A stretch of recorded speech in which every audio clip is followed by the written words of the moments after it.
Good evening. This is CTV News. I'm Byron Scott. And I'm Bruce DuPoit. Thanks so much for joining us here tonight. Up first for you this time, it'll soon be easier for many county residents to get FaceTime with their elected leaders. The county executive, the county council, and many departments are moving from Upper Marlboro to Largo. They'll occupy a building that was dedicated today in memory of a former executive and favorite son, the late Wayne Curry. This is the building on McCormick Drive in Largo that will soon house the offices of the county executive, the council, park and planning, and other key departments. Welcome to the dedication of the Wayne Keith Curry County Administration Building in Largo, Maryland. The building is named for the first African-American to serve as Prince George's executive, a development lawyer turned politician whose hard-charging style and passion for his home county earned him countless admirers, even those with whom he did battle. When he got in the back room to negotiate, he knew how to negotiate. He did not fear the white folk. He went there doing his job and understanding the game. Wayne Curry was an early supporter of and mentor to current executive Rashern Baker. He worried about my future as much as my wife worried about my sanity. And when I became county executive-elect, he took over my transition team. He wanted to make sure, he would say to me, that Baker, you don't mess this up. We've been in the outpost for 8 years.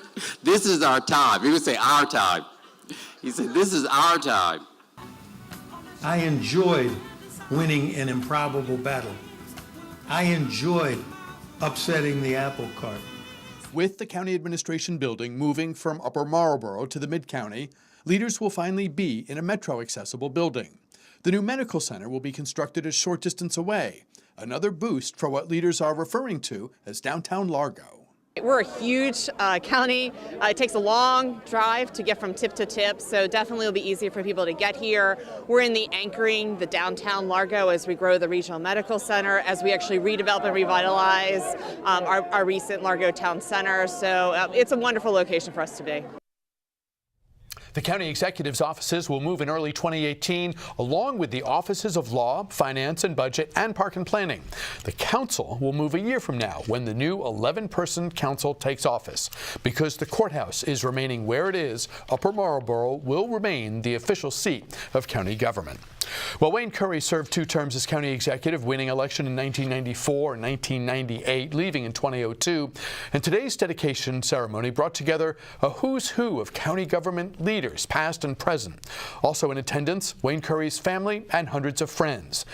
In glowing tributes, they recalled a larger-than-life leader and family man who pushed relentlessly for what he wanted. Once in a great while, someone comes along whose vision, energy, passion, force, and impact is so great, so bright, so illuminating, it's like a shooting star or Halley's Comet.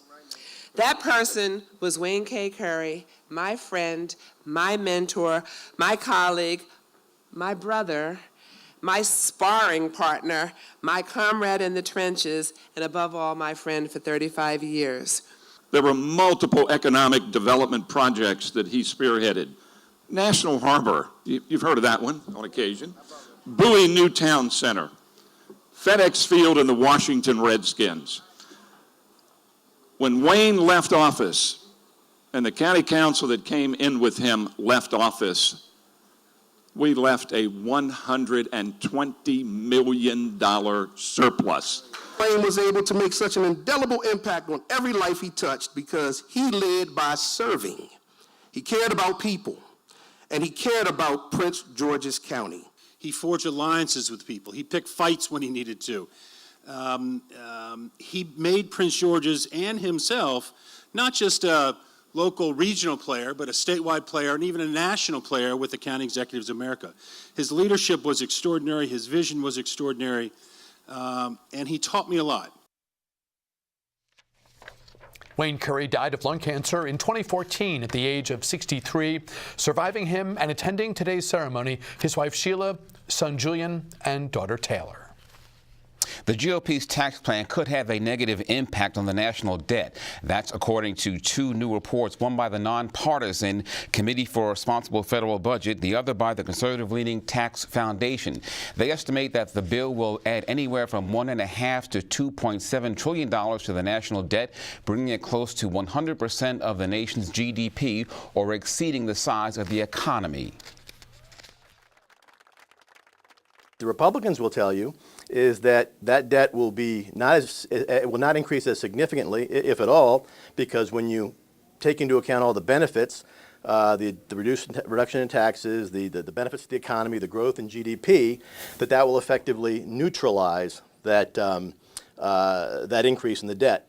The Democrats will say you're taking a lot on faith. The Democrats will point to previous tax changes, tax cuts, where they say you haven't seen those kinds of things. So there's a lot that's being done here on faith, but that's really what it comes down to. There's no question the debt is increasing. The question is whether or not the changes, the cuts in taxes, will have the impact that the Republicans believe that it will. Both reports predict massive debt increases if future Congresses decide to extend the temporary tax cuts for individuals and families. Well, a Capitol Heights man has been indicted on sex abuse and child porn charges. 32-year-old Christopher Spites, a former school system employee, has been indicted on multiple charges in Prince George's and Worcester counties. Prosecutors say the youth basketball coach chaperoned a sports trip to Ocean City where some of the alleged abuse took place. Spites was a coach and sub-teacher at Bradbury Heights Elementary School. Police respond to the scene of a car that crashed into a building. It happened in the 1200 block of Benning Road in Capitol Heights. Authorities say the car was making a right turn when the driver apparently lost control, causing the vehicle to crash into the side of a church. Shortly after 1 o'clock, we get a call for a vehicle collision, car into a building. When we got on scene, we discovered that there was a car into a building. The two occupants of the car, the driver and passenger, were taken to the hospital with non-life-threatening injuries. Our investigators are on scene right now trying to determine the parameters of the collision. And police are still investigating this incident.